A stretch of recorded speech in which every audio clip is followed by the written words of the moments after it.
పేరేమని అడగ, అతను ఏమని చెప్పాడు? సేన. ఈ సేన అనే మాట రోమ్ మిలిటరీకి సంబంధించిన ఓడిది. చెప్తాను, జాగ్రత్తగా ఆలకించండి. 10 మంది సైనికులు నడిపించేవాడిని దశాధిపతి అంటారు. అలాంటి దశాధిపతులు 10 మంది కలిస్తే ఒక శతాధిపతి అవుతాడు. అలాంటి శతాధిపతులు 6 కలిస్తే ఒక పటాలం అవుతుంది. అలాంటి పటాలాలు 10 కలిస్తే ఒక సేన అవుతుంది. ఇప్పుడు లెక్కెట్టండి, ఎంతమంది వచ్చారు ఇప్పుడు?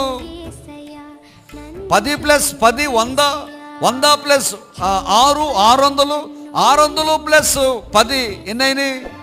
6000 అయినాయి. 6000 దెయ్యాలు ఒకళ్ళలోనే ఉన్నాయటండి.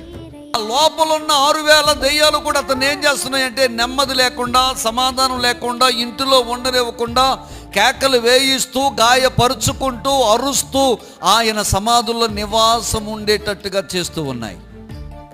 అలాంటి వాడి దగ్గరికి యేసయ్య వచ్చాడు.